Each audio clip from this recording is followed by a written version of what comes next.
We're bringing in Coach Morgan Lambert, head cheer coach for Spain Park. I never have to worry about her volume, Mike. Yeah, right. Loud and clear. Coach, how are you tonight? I'm good. How are y'all? Good. Hey, so I was just asking Mike, what are the arrows on the back of the little circles for? Is that so you know which way the letters go on the front side? No, you'd think so, but no. Kind of our theme in game day. I like to say we're doing a directional theme, but it's really because in our band chant that kicks off our game day routine, we're doing a play on the Cupid Shuffle. So the Cupid Shuffle, we know to the right, to the right, to the right, to the left, to the left, to the left. We have choreography that moves to the right, and left, and left. So whenever those signs say Jags on the other side, but when they flip them, they're arrows. So those girls turn the arrows in the direction that everything is moving. It's one of the more creative things we've thought of, but no, it is not for them to be able to see which direction they're going. You can sit. I'm not using the chair. Oh, I get a chair. So I got to ask a question here too, and you know we have a lot of respect for cheer, right? Yes. And some people will debate out there nationally, is cheer really a sport? Okay, but it clearly is. And you guys have had some really tough injuries this year because it is a sport and it is physically demanding. But I don't think people realize it. Talking to Elena Lorena went to the Alabama game with us this weekend talking. You don't understand. I mean, it's kind of like a pyramid. You can't take one brick out, the whole pyramid falls. Exactly. So you lose somebody like that, it really impacts the entire team and what you can do. Talk about that a little bit because it's more than just it. You do have a next man up, but it's not like in football, next man in, right? Exactly. It's not exactly the same, especially for stunning positions. But about a month ago, we unfortunately had a ACL injury, which, I mean, you never want to see, and it happened in the most freak accident way possible. But cheerleading, I like to say, is a sport of inches. You're 1 inch away from a really good stunt, catastrophic fall, and it just happened to be the latter in that accident. But she's in good spirits. She had surgery the week right before Thanksgiving break. She's on the road to recovery. We're hoping we'll have her back in the springtime. But replacing her, it's not just to stick somebody in. It's a complete redo. We had to redo everything from scratch, rearrange groups. It's not like football where it's just next man in, there's a second string. There is no second string on a varsity team for cheerleading. We use everybody, and not everybody can fill each other's shoes. I like to joke around. You've got someone like Allie Shively. I see her sitting across the stadium from me. She is tall. She's about my height. She's a back spot. And whenever a top girl goes down, which is somebody we fling into the air, she can't necessarily take that spot, and somebody who's 5'2" and a top girl can't take Allie's spot. They have individual things, and Elena sitting next to her, since they've got them zoomed in, I might as well talk about them. Elena's a base, so she can kind of go on both sides of the stunt, but if I asked Elena to go more than 3 feet off the ground, she'd yell at me and say no. She does not want to go in the air. So they're not exactly interchangeable. We have very few that can do each other's job, and we just happen to not have any that could do our injured athlete's job when she got hurt. So we redid the whole thing, and again, it's a challenge, but I've told the girls I think it's something that we'll look back on at the end of our season and say, look at what we came, look at what we overcame, look at what we were able to do. So I'm hoping that it's just a challenge that makes us stronger in the end. Well, the other thing, too, and, one of the things I've learned, too, from covering you guys is there's a trust factor there, too. And not that you don't trust your teammates, but the trust comes through repetitions. Right. When you're tossing somebody and you're trusting them to fall and catch you, and different girls fall different ways, you kind of have to learn, and you can only learn that through repetition. So, again, it's not a situation you just go throw somebody in and they're there. Mm-hmm. It's all about chemistry, too, and not chemistry as in, like, camaraderie of all the girls get along, but there are like some stunt groups that work and some that don't. Like I know that there are certain people that I keep together because they work really well together, especially with spinning skills. There's some top girls that I know don't spin well on certain bases. It has nothing to do with their talent. They're all incredibly talented. It's just the dynamic of what their movements are together. So having to rearrange everything with an injury was really tough, but again, we're about a month away from it now, and we've rebuilt the routine. We're building back stronger. We've done some elements from our routine out on the court tonight, just trying to get some repetition in before we've got a cheer flag football tomorrow. We've got another basketball on Friday. We head to Jackson, Mississippi on Saturday night to compete on Sunday morning. So it's a busy time for us, but we're taking advantage of every opportunity we can get to get in front of the crowd and get these skills going. What type of will you do game day and traditional in Jackson? We will. The main reason we're going is for traditional, but for a 4-hour drive, I figured we might as well throw everything on the mat while we're there. I'd hate to drive 4 hours and only compete for 2 minutes and 30 seconds. Might as well extend that to Now, 5 you've minutes. already qualified in one of the two, correct? And so Correct. you're hoping, which one are you hoping to qualify for in this weekend? Traditional. So Traditional. we fell on bad luck to where our ACL injury happened less than a week before we went for our nationals bid, and it was the girls did everything they could, but it's an impossible situation to be in. We were asking them to climb Mount Everest, and they did as best as they could, but they've tightened up the restrictions on who gets to go to nationals this year. It wasn't our day. After a week, that was not our week. So we're just kind of putting our heads back on straight. We've done a lot of morale building since then and getting our confidence back, because when you see, and of course, it wasn't an injury that nobody saw. They were in the warm-up room for a showcase, getting ready to go on the mat in front of everybody when our ACL injury happened. So they watched the teammate get hurt. That was in Gadsden? Yes, it was at our Gadsden showcase. And, I mean, I've been there before. I've watched people break their leg in 4 places, tear ACLs. I've seen it all. It shakes you to your core. At the end of the day, cheerleading's a mental sport. And ever since that between that and the first competition, they were just rattled, which I don't blame them. I mean, that was the first time I think any of them had seen something like that. But since then, we've gotten our confidence back. We're ready to go to Jackson. We're ready to put this routine on the floor. So what happens is, do you have an alternate there with you? I mean, I know you say you really can't just sit, but you have to, because you can't just say we're not going to go compete. No, yes, we do. We've got 19 on the floor for traditional, but on our nationals trip or on our roster, we have 25 officially. So one of those 25 is our out for the season athlete, so technically 24 usable people. So that means we'll have, bad at mental math, 5 alternates for traditional, I think, and then that leaves us 1 alternate for game day because we compete for 23. So we've got somebody. So in the Jag Connection this week with Coach V, we talked a little bit about the loss at Saraland and everything and the emotions, and he said a couple of cheerleaders came up and just said thank you. And they said, what about football? It was thank you for a great senior year and a great senior year of football.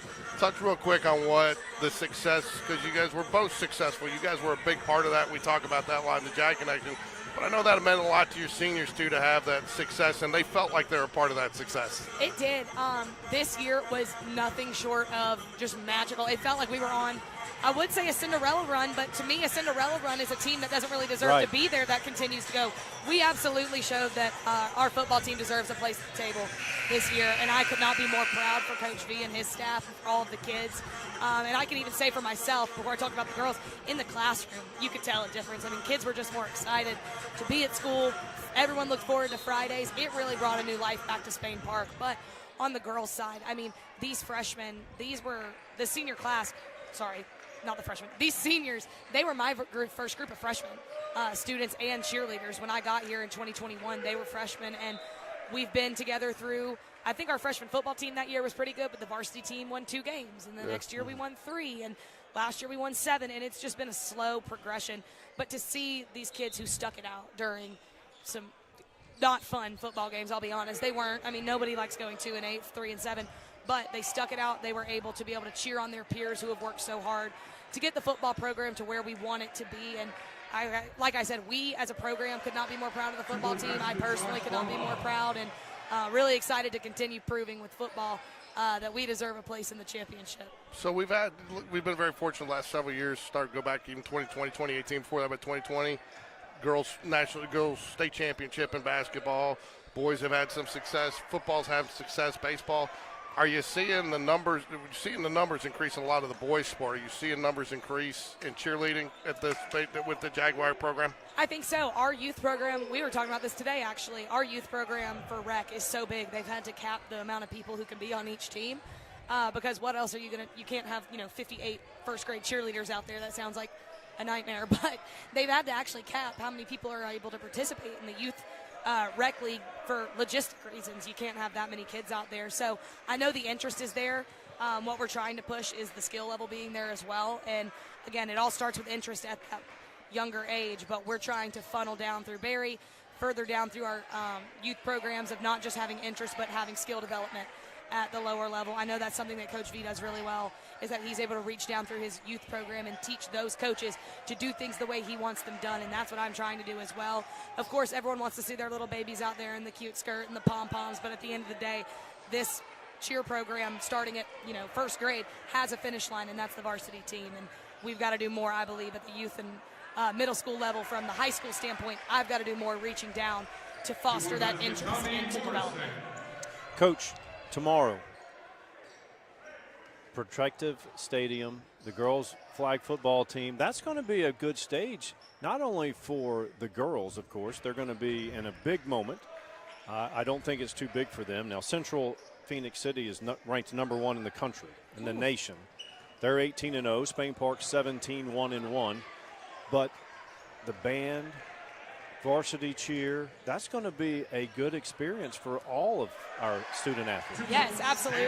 I am excited for several different reasons, but that college experience, I was lucky enough to cheer in college, which is a whole different story. But when I was in high school, I was here at Spain Park when we did make that championship game in 2015, and I cheered in Bryant-Denny as a high schooler. And to me, and this is a hot take, I think, because a lot of people really liked the Super 7 being at Bryant-Denny and Jordan-Hare. I didn't.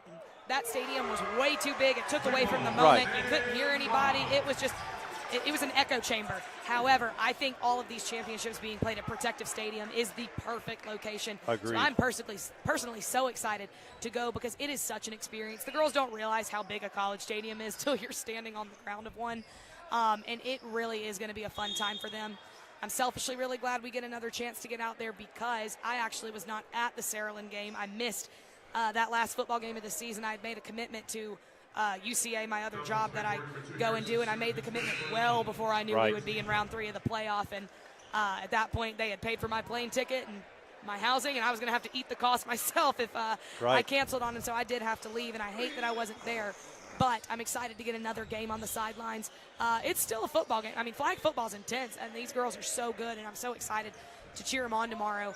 But I'm selfishly very excited to be back on the sideline with my girls one more time and with the band. Well, tomorrow, help get the interest up because tomorrow night, Central Phoenix City and Thompson play for the 7A. So Central Phoenix City is going to bring busloads of people. Oh, yeah. So we're going to have you guys, our varsity cheer. We're going to have the band. And what we need as many Spain Park supporters as we can get there. Absolutely. This is the first time in program history our flag football team is playing for a state championship. And again, all dynasties start somewhere. Again, this is the first time we're there, and flag football, I believe, is a relatively new sport. I know it wasn't around when I was in school. 4 years. It's been around 4 years. But this is the first year it's been for a blue map. Yeah, it is the first year it's been for a blue map because, they didn't have enough to compete 6 and 7A, so they combined the 6 and 7A mat groups together to get enough teams to be able to do it, and it's worked out well, And I'm so excited for them. I mean, when you look at the stars, Robert and Carmen, excellence just runs in that family. Robert Starr, we know, is a phenomenal coach, and Carmen's just the same. I'm thrilled for her. I'm thrilled for that staff and those kids. I've taught several of the girls who were on the team, and it's really exciting. I remember last year I had a few seniors who were on the team. I believe they lost to Vestavia in not the first round, but they lost a little bit into the playoff, and I remember how devastating it was because they were on a good run. So I'm excited to see them back at the top of the mountain getting to compete in this championship. And, hey, Central Phoenix being the #1 team in the country, I've always liked being an underdog. That's right. So I've always loved being the underdog. you got this weekend. You're not going to be fully healthy. Will you be fully healthy for February if you qualify in both events? Will you be fully healthy, get some of these girls back that have been down? Yes, absolutely. We've got one, Allie, who I was talking about earlier. She had a nose surgery about a month ago, and she is starting to be cleared right now as we speak. So she's good to go back in one routine, not the other. But once we get past this week, I'll be able to put her back in full throttle. And Allie's the varsity captain, so it's been odd having our captain off the mat and not out there with him. But she's been a great leader from the sidelines as she has on the mat. So we're lucky to have her leadership and her maturity about the whole thing. She hasn't pouted. I mean, it was an unfortunate hit to the nose she took, but she hasn't pouted. She's stayed a great teammate. She's done her job. And we're very, very lucky for her attitude and her morale building through her being on the sidelines. Well, Coach, another good positive is today it was cold as you know what. Tomorrow is not going to be balmy, but it's going to be a little bit warmer. And plus the game's at 3 o'clock. Yes. But again, everyone from Spain Park, students, even if you don't have anyone on the team, come out and support it. This is a big deal. You're playing at Protective Stadium for a state title. And again, Central Phoenix City is going to bring a lot of people up, and we need to have the support there and support not only the girls football team, but also the cheer squad and the band's going to be there. And we're going to do the Jag Walk at 1:20, right? Yep, we're doing the Jag Walk, and this even shocked me because I didn't know the whole band is going. Right. The 5 buses of them, the entire pride of the park is coming, and you can ask any one of those girls sitting over there. Our favorite part of any football game is the band. I can't speak highly enough of Drew Ellis and what he has done with the band this year. I mean, they are so much fun. I don't know if y'all were streaming this game, but at Gardendale, I teach 2 of the drum majors, and I asked if I could steal their spot and get up on the stand and lead, and I was just seeing how long it would take for Ellis to actually see me and tell me to get down. But he noticed too late, and it was time to play the fight song at the end of the game, so I ended up on the stand doing it. Had no clue what I was doing, but the band is just excellent, and it is so fun when they're great. around. And that's gone 2 ways this year too, because you guys have invited some of the band down the drum line after halftime to participate with the cheerleaders, and you guys have done some things. Is it just a difference in attitude and culture with him? Because and the band seems like they're having more fun. I mean, we filmed them a couple times. They're in there jamming and dancing around. Is it just a difference in attitude, or is it just? I don't know. I love it. I know I've heard that Ellis runs a tight ship, as he should. I mean, the marching band looks fantastic, and he's clearly got them under control. But they sound great. I mean, they sound like they're 3 times larger than they are. I guess they're just playing so well, and I'm not musically inclined. I don't know how to play an instrument. I played the recorder in 4th grade music class, and that's about as far as my music journey took me. But no, I remember Richard Adams. He's the associate band major. I forgot his actual title, but he emailed me midway through the season. He was like, "Hey, the kids think it would be fun if the drum line came down and we did like a 3rd quarter jam." That's what we started calling it with the cheerleaders. Like, would y'all be in for that? And I was like, absolutely. So at that point, they came down and just started playing, and we made a little routine of it. We did it at the pep rally, got the whole student body involved. It's been really fun. Let's keep that. Oh, yeah. I love the working relationship we have with the band. They, we do what we can, but I joke around all the time. Instruments are louder than mouths. They've got a lot more sound, but they've been really good with collaborating with us, and we'll cheer, and they'll put the beat behind us. They play, and we do as many dances and stunts and everything as we can. So I'm very appreciative. I was that way through high school and college. I always love having the band around. I would much rather dance to the band music than anything else. So kudos to Ellis and his crew for getting the band ready to go every Friday night. They've truly, to me, made the difference in this football season. One other thing, we'll let you go get back to your team so you can go get them, what you got to get done here 4th quarter. But one thing I'm excited to see is bringing in the ice cream and cake to the basketball arena. Yeah. We filmed it earlier when you were doing it, I think, with the girls, ice cream and cake. So, and they were all doing they love that, don't they? Because they're in there dancing in their seats. DJ Sills is over there, and the girls love it. He plays the current music, the cool music. I'm not on that wavelength because he's got all the stuff that you can bleep out the bad words, and I don't have that type of programming. But, no, they love DJ Sills. That he's brought a new level of atmosphere to the basketball games, which is super fun. And yeah, ice cream and cake, it's my favorite Spain Park tradition. I still don't know where it came from, but I don't think anyone knows where it came from, but it stuck around, and of course the girls love doing it. And it looks like DJ Sills is on board because he's the one who played it earlier. Yeah, so it was fun, and I agree with you on the DJ, because I tell you, I had to do the music last year for the girls basketball tournament, and I've never had that much pressure, and nobody's ever happy. Too loud, too soft, not the right song. You played that one too many times over a 4-day period. That one's too old, that one's too new. Yeah, so. Hey, that's how I feel playing music in practice. I mean, I can't win. And last thing I'll tell you, I have not been successful yet, but at the Jag Connection the other day, I did try to start recruiting. I asked Hudson Reed if he was going to do the flip for you at the end of the game, but he said no, he's out. His parents said no. So because I know Dakari Shanks is graduating, so we're working on finding somebody to do the flip for you. I joked around with the girls. I was like, y'all, with all these backflips, we're going to have to go co-ed for nationals. Like, I'm going to have to recruit these guys to the fold. No, I love that, and it's fun that the boys are tumbling about. That's not full-blown cheerleading. I mean, lots of people can just do a flip. It is pretty cool. After a full game of football, they, do a little nod to cheerleading and do their own little flip. It's super cool, and that's another thing. And while I guess I have the mic, I'll say, too, just to publicly thank Coach V. Coach V has been so instrumental in making my team feel very important and very included in the success. I know you talk about all the time, like, your cheerleaders have to feel like they're a part of the success. They absolutely do, and it's because of Coach V. Coach V makes sure that they are very respected, that they are well loved and taken care of every time we've gone on the road. He's made sure their meals at the Cracker Barrel and Foosackly's, wherever they've been on the away trips. I forgot where they went for Saraland, but Coach V has been instrumental in making my girls really feel loved and appreciated, which goes a long way. Cheer often is a very thankless sport and an overlooked sport, so the fact that our football coach in a record-breaking season, best season we've ever had at this school, I think, took the time throughout the year to make sure that they felt loved and included means the world to me as their coach, and the world to me as a colleague of his as well. You want some good theater, go watch it back and watch the Jag Connection. The last 20 minutes of the night, we had Coach V and his dad on together. It was great. Oh, my goodness. And no, Dad, Pop, that's not a no, son. That's not how it went down. I told everybody it turned out to be an episode of the Family Feud. She'll kill me for saying this, but my mom, and you might know this from sitting in the parent section at competitions, my mom comes to the competition. She's at nationals every year. She is sitting in the crowd with her pen and her paper, writing notes on all the other teams in our division. She comes to basketball, football games. She's not here tonight, but we may have to do one of those episodes where I bring who my team calls Mama Kri Kri. We may have to bring Mama Kri Kri on the I like that. on the stream. That's why I did ask Coach V. I said, is there ever a time when you make a play call and it doesn't work in the game, you sit there and think, I'm going to hear about that one from Pop? And he said, all the time. And that is the same. I joke with my mom. You know, you can take me out of cheerleading, but you can't take the cheer mom out of Christy. But it's great, too. And I know Coach V appreciates his family being there. And to me, my mom has been the biggest cheer mom on this planet Earth since, I guess I started cheering, 2002, 2003. It's a part of her as much as it's a part of me. So it's very cool to have her around and be my little extra support staff. Maybe it's more mental support staff, but no, it's cool having her around. So maybe one day I'll have to get Kri Kri up here on the live stream.